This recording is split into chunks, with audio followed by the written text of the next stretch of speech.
हरे राम राम राम हरे हरे, हरे कृष्ण कृष्ण कृष्ण हरे हरे, हरे राम राम राम हरे हरे, हरे कृष्ण कृष्ण कृष्ण हरे हरे। गंगा माता की जय। माते गंगे पृथ्वीवर जनरूपाने साकार, होऊ निवासी निरंतर परिमर्म वेगळेची, ज्या तत्वावर्णनाप्रती होवो निया एकमती, वेद म्हणती नेती नेती ऐसे घन गंभीर जे, ज्याचे ज्ञान व्हावे म्हणून जीव करताती प्रयत्न, परी त्याचेही वाणी मन कुंठित व्हावे म्हणून जीव ज्याचे ज्ञान व्हावे म्हणून जीव करताती प्रयत्न, परी त्याचेही वाणी मन कुंठित व्हावे कुंठित होती त्याचे पुढे, ऐसे श्रेष्ठ सर्वतोपरी तत्व निर्गुण निर्विकारी, ज्याच्या प्रभावे जाय दुरी अंधार सारा द्वैतरूपी, तत्व जे निर्मळ निरंजन अक्षय नित्य नूतन, तेच तुझे स्वरूप जाण तू न विषय इंद्रियांचा, हे लक्षात घेऊन जे लागती तुझ्या चरणी, त्यांनाच तू गे तर तीर्थजननी आपले मनसी सर्वस्वी. थोडा तात्विक भाग या श्लोकामध्ये आपण वर्णन केलेलं आहे. काय आहे पहा, की एखादा विषय सांगत असताना, त्याचं प्रतिपादन करत असताना किंवा त्यावर लिहित असताना वाचक किंवा श्रोते हे सगळेच या सगळ्यांची बुद्धिमत्ता एकसारखीच असते असं नाही आहे. शाळेमध्ये सुद्धा पाठ्यपुस्तक एकच असतं, शिकवणारे शिक्षक तेच असतात, सगळ्या मुलांना एकच शिकवत असतात, पण प्रश्नपत्रिका ही एकच असते, उत्तरं लिहिण्यासाठी वेळ ही तेवढाच दिलेला असतो, तरीसुद्धा कुणाला 100पैकी 98 गुण मिळतात, तर कुणाला भोपळा मिळतो, कुणाला कसे तरी रडत खडत 35 मिळतात, तर कुणाला जवळजवळ 100पैकी 100 मिळालेले असतात. त्याला कारण काय आहे? त्याला कारण एकच आहे, प्रत्येकाची असणारी बुद्धी. तसं सगळं गंगे तुझं वैशिष्ट्य कसं आहे, नेमकं असंच आहे. काय पहा, माते गंगे पृथ्वीवरी जलरूपाने साकारी, होऊ निवासी निरंतरी परिमर्म वेगळेचे. गंगे तुझं जे महत्त्व आहे ना, हे फार असामान्य असं आहे. का तर तू पाणी रूपानं वाहते आहेस, आणि परिणामी तुझं वाहनं आहे कसं, निरंतर. त्याचं मर्म वेगळं आहे. तू पाणी होऊन वाहतेस, याचं मर्म खूप वेगळं आहे. काय कारण आहे खरं तर गंगेला पाणी होण्याचं आणि वाहतं राहण्याचं? याचा संदर्भ थेट महाभारतामध्ये आहे. देवव्रत म्हणजे भीष्म, त्यांनी आजन्म ब्रह्मचारी राहीन अशी प्रतिज्ञा केलेली होती.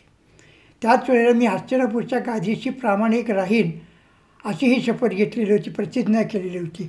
म्हणून भीष्माने उच्चारलेल्या प्रतिज्ञेला भीष्म प्रतिज्ञा असे म्हणतात. या भीष्माची आई म्हणजे सत्यवती, ती काशीच्या राजाच्या 3 मुलींना आणण्यासाठी घेऊन या सांगते की स्वयंवरामध्ये जाऊन घेऊन या म्हणून. तेव्हा काशीचा जो राजा होता, त्या राजाला 3 मुली होत्या. एकीचं नाव अंबा, दुसरीचं अंबिका आणि तिसरीचं अंबालिका. तेव्हा या तिघीचं स्वयंवर राजाने जेव्हा मांडलं, त्यावेळेला भीष्म तिथे गेलेले होते. सर्वांना आश्चर्य वाटलं, नुसतं आश्चर्य नव्हे तर भीती वाटायला लागली. यांनी जर आजन्म ब्रह्मचारी राहण्याची प्रतिज्ञा केलेली आहे, तर स्वयंवर मंडपामध्ये हे कशासाठी? त्याला कारण वेगळं होतं. माता सरस्वतीने वेगळ्या कामासाठी भीष्माला या कामावर नियुक्त केलेलं होतं. आता भीष्म दरबारात आल्यानंतर किंवा मंडपामध्ये आल्यानंतर काय घडणार हे सर्वांना माहिती होतं. भीष्माने सर्वांना युद्धाचं आव्हान दिलं, सगळ्यांचा पराभव करून टाकला, आणि तिथे असणाऱ्या तिन्ही राजकन्या स्वतः घेऊन निघालेले होते.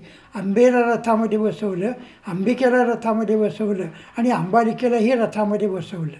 तेव्हा जाताना भीष्माला अंबेनं सांगितलं की माझं प्रेम शार्व राजावरती आहे, तेव्हा मला सोडून या. भीष्म म्हणाले, मला माता सत्यवतीने तुम्हाला आणायला सांगितलेलं आहे, मी तुला त्यांच्या हवाली करतो, तुला काय करायचं आहे ते कर जा. पाहता पाहता ते हस्तिनापुराला येऊन पोहोचले. सत्यवती मातेच्या चरणावरती या तिन्ही राजकन्यांना घातलं, आणि भीष्म हात जोडून उभारलेले होते. त्यावेळेला आंबेनं सांगितलं सत्यवतीला की मी शार्वराजावर प्रेम करते आहे, तेव्हा मला कुणाबरोबरही अन्य कुणाबरोबर लग्न करायचं नाही. आता पंचायत आली सरस्वतीची, पण सरस्वतीने सांगितलं असं ठीक आहे. भीष्माला सांगितलं याला शार्वराजाकडे सोडून ये जा. भीष्माने त्या आंबेला रथामध्ये घेतलं आणि तो सोडायला गेला. तेव्हा शार्वराजाला म्हणाला की तुला परपुरुषाचा स्पर्श झालेला आहे म्हणून आता मी तुला अजिबात घेणार नाही. आता आली का पंचायत, जायचं कुठे? शार्वराजा दिसल्याबरोबर भीष्मानं खाली उतरवलं आणि रथ सोडून निघून गेलेला होता. रथातून खाली उतरवून आंबेला सोडून निघून गेला. त्यानंतर मग या आंबेनं उग्र असं तप करायला सुरुवात केली. कशासाठी? तपाचं कारण काय? असं ज्यावेळेला देवतेने विचारलं त्यावेळेला सांगितलं की भीष्माला मारण्याचं सामर्थ्य माझ्या ठिकाणी यावं. आता अवघड गोष्ट आहे हो ही. भगवान श्री शंकरांनी सांगितलं की ही गोष्ट सर्वस्वी अशक्य आणि अशक्य असं आहे.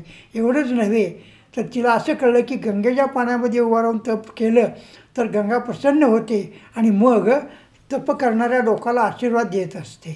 आपल्याला आशीर्वाद हवा आहे म्हणून या आंबेनं गंगेच्या पाण्यामध्ये उभा राहून तप करायला सुरुवात केली. यथावकाश गंगा प्रसन्न झाली आणि गंगेनं विचारलं की एवढं उग्र तप का करतेस? तेव्हा तिनं उत्तर दिलं की भीष्माचा पराभव झाला पाहिजे आणि भीष्माला ठार मारता आलं पाहिजे. आता ही अवघड गोष्ट आहे. तेव्हा गंगेनं सांगितलं की तुझं काम सर्वस्वी अशक्य आणि अशक्य आहे, कारण भीष्म हा माझा मुलगा आहे. म्हणून भीष्माला नाव आहे गांगेय. गंगेपासून निर्माण झालेला तो गांगेय. मग कुंतीपासून निर्माण झालेला कौंतेय. राधापासून राधेच्या पोटी जन्माला आलेला राधेय. तसं प्रभावतीच्या पोटी निर्माण आलेला प्रभासूत. केशवाच्या पोटी निर्माण आलेले केशवकुमार आणि केशवसूत. तसं भीष्माला गांगेय हेही नाव आहे. नुसतं देवव्रत मूळ नाव आहे. प्रतिज्ञा केली म्हणून भीष्म झालेलं होतं. तेव्हा गंगेनं सांगितलं हे सर्वस्वी अशक्य आहे. तेव्हा भगवान श्री शंकराकडे ती गेली आणि शंकराला तिनं सांगितले की अशी अशी माझी इच्छा आहे. तेव्हा शंकरानं सांगितले या जन्मामध्ये अशक्य आहे. तुझ्या हातून भीष्माला मारणं या जन्मी अशक्य आहे. पुढच्या जन्मी एखादी वेळेस शक्य आहे आणि त्यासाठी तुला धड पुरुषही नाही आणि धड स्त्रीही नाही असं शरीर धारण करावं लागेल. याला जर तुझी संमती असेल तरच हे शक्य आहे. तेव्हा सुडाला पेटलेल्या आंबेनं हे मान्य केलं आणि पुन्हा ती गंगेला सांगायला गेली की माझ्या हातून वध होणार आहे. तेव्हा गंगेनं सांगितलं की भीष्म माझा मुलगा आहे, मी अजिबात मारणार नाही. तू माझ्या पात्रामध्ये उभा राहिलेली आहेस म्हणून तुझं वरचं जे कोरडं शरीर आहे ते नदीचा एक प्रवाह असेल आणि ओलं असणार आहे तो नदीचा दुसरा प्रवाह असेल. तेव्हा आज देखील ही शापित अंबा नदी म्हणून वाहते आहे, वाहत जाते, डोंगरावरून उगम पावते आणि समुद्राला मिळण्याच्या ऐवजी अर्ध्या वाटेमध्ये ती सर्वार्थानं लुप्त होऊन गेलेली असते. म्हणजे भीष्माला मरण आलं ते कुणामुळं आलं? महाभारताला प्रसंग आठवा. भीष्माला मरण आलेलं आहे ते अर्जुनामुळं नाही तर शिखंडीमुळं. शिखंडीला पुढे केली. ही शिखंडी म्हणजे दुसरं तिसरं कोणीही नसून आंबा आहे आणि या आंबेला आणलेलं होतं पितामह भीष्माचार्यांनी. तेव्हा शापामुळं ती शिखंडी झाली आणि शिखंडी झाल्यामुळं मग भीष्माचा वध करणं शक्य झालेलं होतं. एवढंच नव्हे तर एकदा उग्र तपश्चर्या करीत असताना परशुराम आले आणि परशुरामानं विनंती केली की तू का उग्र तप करते? तेव्हा सांगितले की भीष्माला मारलं पाहिजे. तेव्हा भीष्म आणि परशुराम यांचं नातं गुरु शिष्याचं होतं. परशुराम म्हणाले मी भीष्माला जाऊन मारतो. दोघांमध्ये युद्ध 21 दिवस रात्रंदिवस युद्ध चालू होतं. शेवटी गंगेनं मध्यस्थी केली. गंगेनं सांगितलं हा माझा मुलगा येऊन परशुरामानं सोडून दिलेलं होतं. तेव्हा पहा जलरूपानं वाहण्यापाठीमागं प्रत्येकाचं कारण किंवा मर्मतत्व हे वेगळं असतं. मर्म हे सर्वात महत्त्वाची गोष्ट आहे. पहा प्रत्येकाला वरमण्याचं कोणतं ना कोणतं तरी वर्म किंवा मर्म असतं. एखादा माणूस कितीही बोलू द्यात, एकदा की एखाद्या त्याच्या ठिकाणी असणारी उणीव सांगितली की माणूस गप्प बसतो. तसं माते गंगे पृथ्वीवर जलरूपाने साकार हो निवासे निरंतर त्याची मर्म वेगळेची ज्या तत्वा वर्णण्याप्रती होवो निया एक पेख होवो निया एकमती वेद म्हणती नेती नेती ऐसे गंभीर ऐसे गहन गंभीर जे तू पाणी होऊन का वाहते याचे तुझं वर्णन करणं वेदाला देखील अशक्य आहे. वेद देखील शेवटी काय म्हणाले, नेती नेती नेती नेती याची फोड आहे न इति, असं नाही असं नाही. नाही म्हणजेच आहे. प्राणवायू आहे का, नाही. दिसतो का, नाही. विकत आणतो का, नाही. घनरूप आहे का, नाही. रूप आहे का, नाही. बाटलीमध्ये साठवून ठेवता येतो का, नाही. बाजारामध्ये दिसतो का, नाही. हे सगळं नाही याचं उत्तर आहे. प्राणवायू आहे म्हणून आपण जिवंत आहोत. तसं प्रयोगशाळेमध्ये तयार करता येतो का, नाही. ज्या वेळेला त्याचं वर्णन करता येत नसतं त्यावेळेला नेती नेती असं म्हणतात. म्हणजे गंगे आहे कसं, त्या तत्ववर्णाप्रती होऊन या एकमती. मती म्हणजे बुद्धी, हा समानार्थी शब्द आहे. मती बुद्धी प्रज्ञा. वेद म्हणती नेती नेती ऐसे घन गंभीर जे, म्हणजे गंगे तू पृथ्वी तलावरती पाणी होऊन का वाहतेस याचं जे मर्म आहे ते आजपर्यंत कुणालाही वर्णन करता आलेलं नाही. वेदाला देखील ते वर्णन करता आलेलं नाही. वेदानं शेवटी नेती नेती असं म्हणालं. शेवटी झालं काय पहा, तुझं तत्व आहे कसं गंभीर आहे आणि गहन आहे. गहन याचा अर्थ ज्याचा अंत लागत नाही, ज्याचा शोध घेण्याचा प्रयत्न केल्यानंतर मानव थकून जाईल, पण ते तत्व अजिबात किंवा ते टोक अजिबात सापडू शकत नाही. पृथ्वी मोजायला सुरुवात करणार, कुठून सुरुवात करणार अशक्य आणि अत्यंत घन आणि घन असं आहे. आकाश कसं मोजणार, आकाशातल्या चांदण्या तारका कसे काय मोजणार, डोक्यावरचे केस कसे काय मोजणार, धोतर नेसल्यानंतर धोतराच्या निऱ्या कशा काय मोजणार, अशक्य आणि अवघड अशी गोष्ट आहे.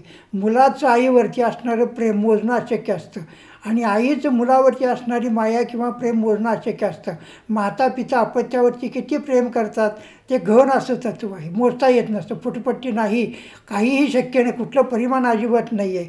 तेव्हा जिथे परिमाणाची गती कुंठित होते तिथं नेती नेती असं म्हटलं जात असतं. ज्याचे ज्ञान व्हावे म्हणून जीव करताची प्रयत्न, परी त्यांचेही मन कुंठित होऊन जाते पुढे. ज्याचं ज्ञान व्हावं, ज्ञान वेगळं आणि माहिती वेगळी. ज्ञान म्हणजे काय, पिंडी ते ब्रह्मांडी आणि ब्रह्मांडी ते पिंडी, याला ज्ञान असं म्हणतात. हा एक असा हा वृक्ष आहे. या वृक्षाचं वर्णन भगवान श्रीकृष्णाने भगवद्गीतेच्या 15व्या अध्यायाच्या पहिल्या श्लोकामध्ये केलेलं आहे. ऊर्ध्वूर मदशाखम अस्वस्थम प्रावरव व्ययम छंदांसी यस्य पर्णानी यस्संवेद सवेदवित. व्यवहारामध्ये झाड कसं पाहायला मिळतं की ज्या झाडाच्या मुळ्या या जमिनीमध्ये आहेत आणि फांद्या पानं खोड हे वर आहे. या उलट मानवी जीवनाचं आयुष्य जे आहे, मानवी जीवनाचा जो वृक्ष आहे हा असा उलटा आहे. त्याचं मूळ हे स्वर्गामध्ये आहे, आकाशामध्ये आहे आणि खाली पानं वगैरे असतात. तसं हे ज्ञान करून घ्यावं. ज्ञान पिंडी ते ब्रह्मांडी आणि ब्रह्मांडी ते पिंडी. हे कसं काय कळतं, भगवान श्री शंकराच्या धर्मपत्नी किंवा अर्धांगी म्हणजे पार्वती. या पार्वतीनं काय केलेलं होतं, तिला मांजर आवडतं म्हणून मांजर पाळलेलं होतं. एकदा झालं असं की पार्वतीची वस्त्र या मांजरानं कुरतडून टाकली. परिणामी गणपतीला राग आला आणि गणपतीनं काठी घेतली आणि मांजराच्या पाठीवर मारली. मांजराच्या पाठीवर मारल्याबरोबर त्याच्या ज्या वेदना झाल्या आणि वळ उमटले ते या पार्वती मातेच्या पाठीवर वळ उमटलेले होते आणि ती ओरडू लागलेली होती. आईला विचारला, आई काय झालं तुला. तेव्हा पार्वतीनं सांगितलं, हे बघ माझी पाठ म्हणली, तू मागाशी मारलंच मांजरीला पण त्याचा वन माझ्या पाठीवर आहे. मारलंच मांजरीला पण ती काठी लागली मला म्हणून मी ओरडते आहे. याला ज्ञान असं म्हणतात. भिन्नत्व अजिबात नाही, एकत्व आणि एकत्व असं आहे. म्हणून पहा, एकमती.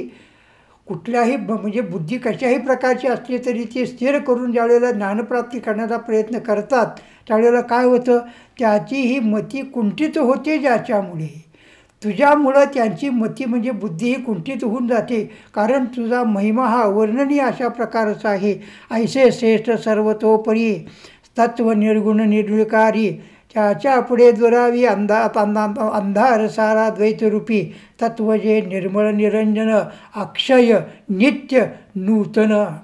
गंगे तू एक तत्व आहेस. गुरु हे तत्व असतं, माता हे एक तत्व असतं, पृथ्वी हे एक तत्व असतं, देश हा एक तत्व असतं, आकाश हे एक तत्व आहे. तसं गंगे तू एक तत्व आहेस आणि तुझा शोध घेण्याचा कितीही जरी प्रयत्न केला तरी देखील मती कुंठित होऊन जाते आहे. वेगवेगळ्या देवदेवतांची उपासना केल्यानंतर ज्ञानाची प्राप्ती होते, परंतु तुझा उपासना केल्यानंतर ज्ञानाची प्राप्ती देखील होऊ शकत नाही. कारण का? तर ज्ञानप्राप्त झालेल्या माणसाच्या ठिकाणी अहंकार येतो, गर्व येतो आणि ताठा यायला लागतो आणि तो नेमका तू येऊ देत नाहीस. असं तू का करतेस हे जर तुला विचारलं तर तू उत्तर देत नाहीस. त्याला कारण असं आहे की अहंकार हा माणसाला नाशाला कारणीभूत असतो. अहंकार ही अधोगती असते. म्हणून मागणं मागताना सुद्धा देवाकडं संत नामदेव महाराजांनी मागणं मागितलं, अहंकाराचा वारा न लागो राजसा, माझ्या विष्णुदासा भाविकाशी आम्हा म्हणे तया असावे कल्याण, ज्या मुखी निधान पांडुरंग. म्हणजे ज्याच्या मुखामध्ये पांडुरंगाच्या नावाचा उच्चार आहे त्याच्या ठिकाणी अहंकार अजिबात राहत नसतो. म्हणून काय म्हणतात पहा, वाळवंटाचे वैशिष्ट्य आहे. पंढरपूरच्या वाळवंटी एकमेकाच्या पायाला खाली वाकून नमस्कार करतात. स्त्री आहे का पुरुष आहे पाहत नाहीत, त्याचं वय किती आहे तिचं वय किती आहे पाहत नाहीत. तेव्हा अहंकार आला की असं वाकणं नष्ट होऊन जातं, नम्र होणं नष्ट होऊन जात असतं. झाड कितीही ताट असू द्यात, उंच असू द्यात, जेव्हा आंब्याच्या झाडाला आंबे येतात, कैऱ्या येतात त्यावेळेला ते झाड वाकलेलं असतं. फुलं झाडाला कितीही फुलं आली त्यावेळेला ती वेलीही वाकलेली असते. फळाला फळझाडाला ज्यावेळेला फळं येतात त्यावेळेला ते झाड वाकत असतं. म्हणजे नम्रता ही सगळ्यात महत्त्वाची आहे. म्हणून पहा, त्याचे भान व्हावे म्हणून जीव करीती प्रयत्न, परी त्यांचेही मन कुंठित होती जायचे श्रेष्ठ सर्वतोपरी. सर्वश्रेष्ठ तीर्थ कोणतं तर गंगा असं म्हणतात. पण तुझं तत्त्व तू मात्र निर्गुण आणि निराकाराचे आहेस. तुझं तत्त्व काय हे अजिबात वाहत नाही आहे, कोणीही सांगू शकत नाहीत. कारण का? तर तुझ्या पुढे आल्यानंतर माणूस हात जोडून नम्र होतो आणि आपण आलो कशासाठी हेच विसरून जातो. त्यावेळेला असं होऊन जातं, जी गप्पिष्ट माणसं असतात ना, ती काहीतरी मागायला जातात आणि बोलता बोलता इकडचं तिकडचं बोलता पुन्हा तसंच परत निघतात आणि अरे बापरे मी या कामासाठी आलो होतो म्हणतात. तसंच त्याला कारण असं आहे की एखाद्या व्यक्तीचा स्वभाव असा असतो, एखाद्या व्यक्तीचं वागणंच हे मुळे असं असतं की आपण आलो कशासाठी हे विसरून जात असतो. स्वामी विवेकानंदांचे गुरु परमहंस, स्वामी परमहंस रामकृष्ण परमहंस, तेव्हा त्यांना देव प्रसन्न होते, सिद्धी प्रसन्न होत्या. विवेकानंद त्यांना म्हणाले, असं कर, तुम्ही जर देवी प्रसन्न आहे, देव प्रसन्न आहे, तर त्यांच्याकडं नाही यातना कमी होण्याच्या औषधी का मागून घेत नाही, त्यांना का प्रसन्न व्हायला लावत नाही, विनंती करत नाही. तेव्हा रामकृष्ण परमहंसानं सांगितले, असं कर, मी उद्या तुला ध्यान लावतो, तू ध्यान लावून बस, मी तुला उद्या देवाला प्रसन्न करून देतो. काय देवाला मागायचे ते माग. शंकराला या विवेकानंदाला खूप आनंद झाला. म्हणजे त्यांचं नाव त्यांना दुसरा शंकराचार्य असं म्हणतात की ज्याने हिंदू धर्माची गीता, आर्य धर्माचं तत्त्वज्ञान हे जगाच्या वेशीवर लावलेलं होतं. ते ध्यानस्थ बसले आणि मग यथावकाश देव समोर आले, दोन्ही हात जोडले आणि हात जोडून मुग्धपणे पाहत राहिलेले होते. क्षणार्धामध्ये देव आले आणि देव निघून गेलेले होते. समाधी अवस्था उचलल्यानंतर रामकृष्ण परमहंसांनी विचारलं, देवाला काय मागितलंस? तेव्हा ते म्हणाले, देव आल्यानंतर काय मागायचं हेच मी विसरून गेलेलो होतो. तसं गंगेत तुला पाहिल्यानंतर मागण्यासाठी म्हणून जे आलेले असतात ते मागायचंच विसरून जातात. त्याला कारण काय आहे? तुझं जे तत्त्व आहे ते निरंजन आहे, कधीही नाश होणारं नाही, अक्षय आहे, ते कधीही लहान होत जात नाही. चंद्राला शाप आहे, 15 दिवस मोठा होतो आणि 15 दिवस लहान होतो. तिथेचा काही वेळेला क्षय असतो. प्रतिपदा आणि द्वितीया एकाच दिवशी आलेली असते. यावर्षी असं झालेलं आहे पहा, ज्येष्ठ महिन्यामध्ये अमावस्या आणि प्रतिपदा म्हणजे वैशाख अमावस्या आणि ज्येष्ठ पौर्णिमा एकाच दिवशी आलेल्या आहे. तिथेचा क्षय होऊन गेलेला आहे, पण तू आहेस कशी अक्षय आहे. पुढे काय पहा, नित्य म्हणजे केव्हाही जा आणि नूतन म्हणजे नवी. तुझं जे तत्त्व आहे वाहण्याचं हे अक्षय आहे, तुझा प्रवाह नित्य आहे, तुझा प्रवाह नूतन आहे. पाण्याची आलेली प्रत्येक धार, पाण्यात आलेला प्रत्येक थेंब हा नवा तेच तुझे रूप जाण तू न विषयी इंद्रियांचा. म्हणजे तुला जाणून घेण्यासाठी मानवाची इंद्रिये सर्वथा अशक्य आणि अशक्याची आहेत. का? तर त्याला कारण सर्वार्थाने एक आणि एकच आहे. तुझ्याकडे आल्यानंतर द्वैत शिल्लक राहत नसतं, अद्वैत होऊन जातं. असं पहा की एखादी गोष्ट लक्षात येण्यासाठी म्हणून आपण काय करतो, मागीच्या काळामध्ये धोत्राला गाठी बांधून ठेवत होते की याची ही गोड, याची ही गाठ. पुढे असं होऊन जातं की कोणती गाठ कोणत्या कामाची, कोणती गाठ कोणती वस्तू आणण्यात हेच विसरून झालं होतं. तसं गंगे तुझ्या ठिकाणी आल्यानंतर होतं काय, दुकानात गेल्यानंतर मला काय आणायला सांगितलेलं होतं आणि काय नव्हतं हे नेमकं लक्षात येत नाही. कारण कोणती गाठ कशाचीही जसं कळत नाही ही धोतराची, तसंच हे गंगे तुझं देखील आहे. तुझ्याकडे पाहिल्यानंतर आलेला माणूस कशासाठी आला हेच अजिबात कळत नसतं. तेव्हा याही श्लोकामध्ये पुन्हा आप्पांनी आपल्याला कोड्यामध्ये टाकणारी रचना केलेली आहे.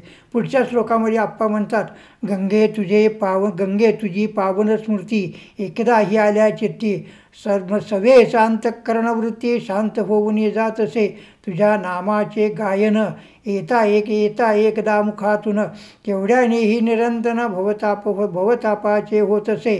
ते गंगा गंगा नाव सुंदर, ऐकण्याची मधुर फार, देई माझ्या जिभेवर नाचो अंतकाली.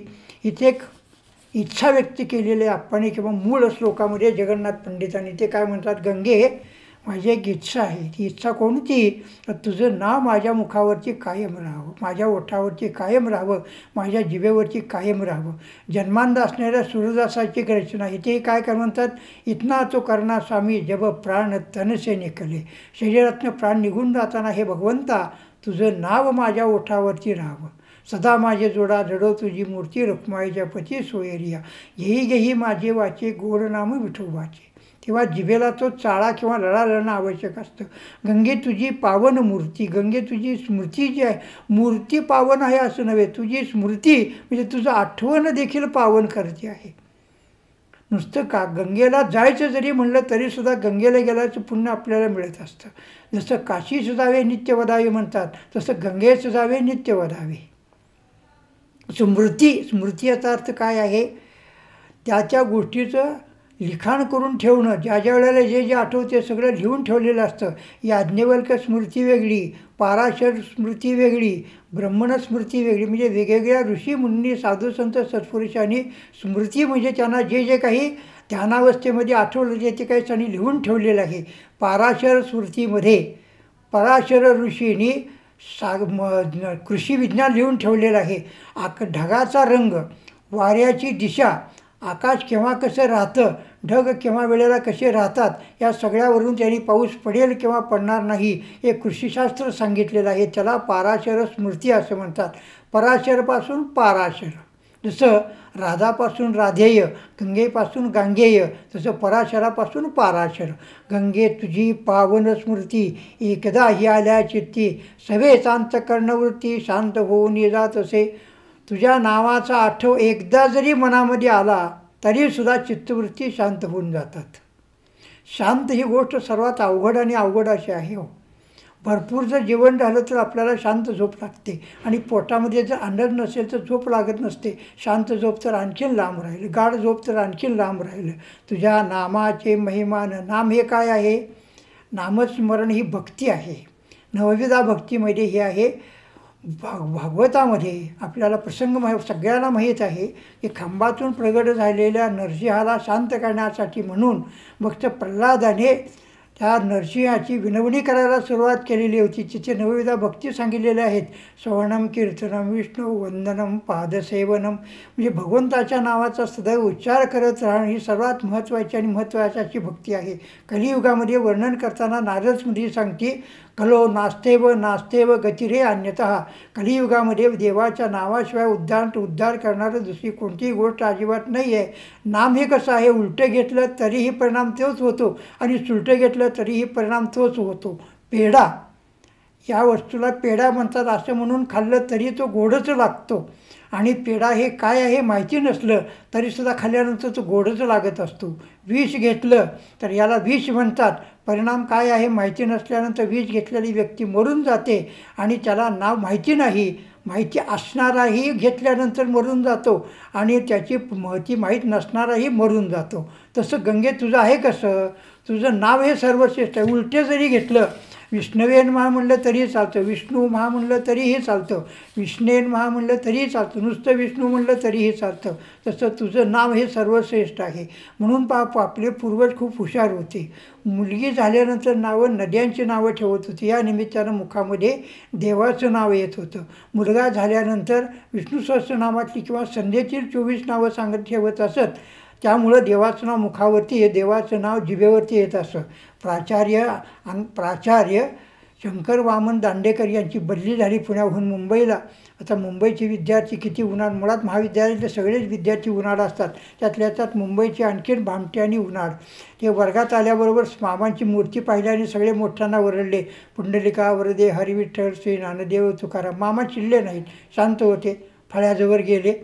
शिक्षकाचे वैशिष्ट्य असं, जाताना खडू घेऊन जातात, खडूचे 2 तुकडे करतात, बरोबर फळ्याचे रेग मारून 2 भाग करतात. अगोदर डाव्या बाजूकडे मुद्दे लिहितात, मग उजव्या बाजूकडे लिहितात आणि तास संपायच्या वेळेस ते सगळं काही पुसून टाकतात. मामाने तसं केलं नेमकं. शिपायांनी गजेर केल्याबरोबर, टोल दिल्याबरोबर मामाने सगळं पुसून टाकलं आणि दारातून बाहेर चालले.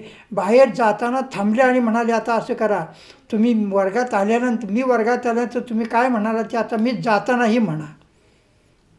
आता मुळातची टिंगलटवाळे करणाऱ्याला मामाने आणखीन टिंगलीचं एक हातामध्ये दिलेलं होतं, कोडीत हातामध्ये दिलं होतं. पुन्हा मोठ्यांदा ओरडले, पुंडलिक वरदे, हरिविठ्ठल. पुन्हा मामा वर्गात आले. असं 3दा करून घेतलं आणि वाटलं होतं आता हे चिडपाय. उलट काय राहिलं, प्रत्येक खेपेला मुलांचा मुलींचा आवाज एकत्र येऊन मोठा यायला लागला होता.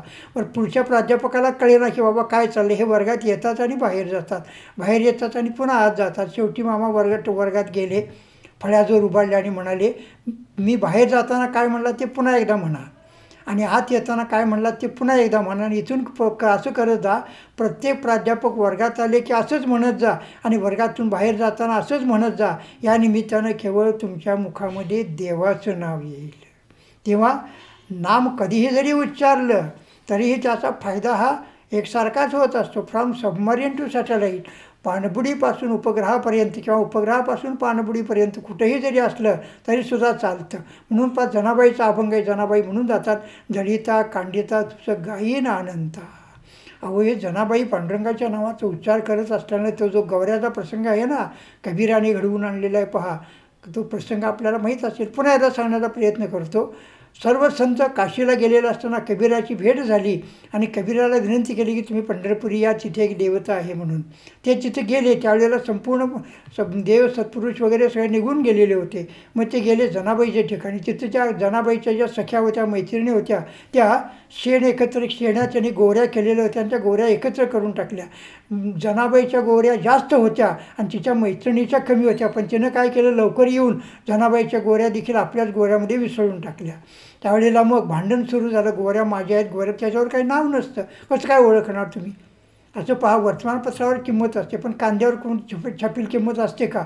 तर दुकानदार जी किंमत लावेल ती आपल्याला द्यावी लागत असते. वर्तमानपत्रावर छापील किंमत असते तेवढी आपण देत असतो. तसं दुकानदार कांद्याचं जेवढं मूल्य सांगेल तेवढं आपण देत असतो. तसं त्या गोऱ्यावर काही नावं लिहिलेलं नव्हतं. तेव्हा भांडण सुरू झालं. त्यावेळी नेमके कबीर आल्याने विचारलं की संत नामदेव कुठे आहेत म्हणून. का आहे नामादर्जी असं विचारल्याबरोबर जनाबाईनं उत्तर दिलं की ते शेतामध्ये गेलेले आहेत आणि चला मी तुम्हाला घेऊन जाते. पण त्या अगोदर एक वाद मिटवा. तो असा की या गौऱ्या कोणत्या आहेत ते हुडकून शोधून काढा. नेमकं कबीर खाली बसले, प्रत्येक गोरी उचलली आणि कानाला लावली. ज्या ज्या गोरीतून विठ्ठल विठ्ठल असं नाम येत होतं त्या गोऱ्या होत्या जनाबाईने तयार केलेल्या, आणि ज्यातून आवाज येत नव्हता त्या गोऱ्या होत्या तिच्या मैत्रिणीच्या किंवा सखीच्या. तसंच विठ्ठलाने एकदा नामदेवाला सांगितलं की तुम्ही एक मंगळवेढ्याला जा आणि संत चोखामेळ्याच्या अस्थी घेऊन या. गावकूस बांधत असताना तो वारलेला आहे का, अनेक माणसं गाडली गेलेली आहेत. मग नामदेवाने विचारलं की या अस्थी ओळखायच्या कशा काय संत चोखामेळ्याच्या. तेव्हा विठ्ठलानं सांगितले तिथली अस्थी घ्या आणि कानाला लावा. ज्या हाडातून विठ्ठल विठ्ठल किंवा माझ्या नावाचा उच्चार येतो आहे त्या सगळ्या अस्थी या चोखामेळ्याच्या त्या घेऊन तुम्ही इथं या म्हणून. त्याप्रमाणे मग संत नामदेव गेले. त्याने त्या सगळ्या अस्थी एकत्र केल्या, एका कलशामध्ये भरल्या आणि पंढरपुरी आणून त्या नामदेवपारीच्या जवळ तिथे ठेवलेल्या होत्या. म्हणजे त्यावेळच्या पद्धतीनुसार अस्पृश्यांना मंदिरामध्ये प्रवेश नसल्यामुळं नामदेवांनी त्यांच्या अस्थी या म्हणजे चोखामेळ्याच्या अस्थी या बाहेर ठेवलेल्या होत्या. तयार व्हायला लागतं. नाम हे कसं आहे, उलटं घेतलं तरी परिणाम तोच आहे. रत्नाकर असणाऱ्याचं मूळचं नाव रत्नाकर असणारा पुढे झाला वाल्मिक म्हणजे वारुळ, आणि वाल्मिकी म्हणजे ज्याचा जन्म वारुळातून झालेला आहे. तो आपल्या सगळ्याला आठवेल की नारद आणि रत्नाकर यांची भेट झाली आणि त्यांनी सांगितले की हे मी डोकाला मारतो आणि एका माणसाला मारले की रांजणामध्ये खडा टाकतो. असे 7 रांजण भरलेले आहेत. तेव्हा नारदानं सांगितले की जा आणि तुझ्या पापामध्ये कोणी सहभागी आहे का पहा. सगळ्यांनी सांगितलं. बायको म्हणाली माझ्याबरोबर लग्न करून मला तुम्ही आणलेलं आहे, माझा सांभाळ करणं तुमचं काम आहे. आई वडिलांनी सांगितलं आता आम्ही म्हातारे आहोत, माझा सांभाळ करणं तुझं काम आहे. मुलंही म्हणाले बाबा तुम्ही आम्हाला जन्माला घातलं तेव्हा कोणीही पापामध्ये सहभागी व्हायला तयार होईना. परिणामी रत्नाकर परत आला आणि मग मात्र पश्चाताप होऊन नारदाच्या पायावरची पडला आणि मला यापासून माझी मुक्तता करावी. तेव्हा नारदांनी सांगितले की तू राम राम म्हण म्हणजे तुझी मुक्ती होईल. पण त्याला राम राम म्हणता येणं शेवटी मरा मरा म्हणायला लागला.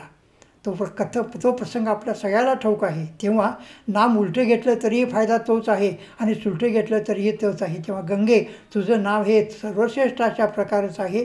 गंगेविषयीची आणखीन माहिती पुन्हा पाहण्याचा प्रयत्न करू. गंगा माता की जय. विठ्ठल विठ्ठल विठ्ठल विठ्ठल विठ्ठल विठ्ठल विठ्ठल विठ्ठल विठ्ठल विठ्ठल.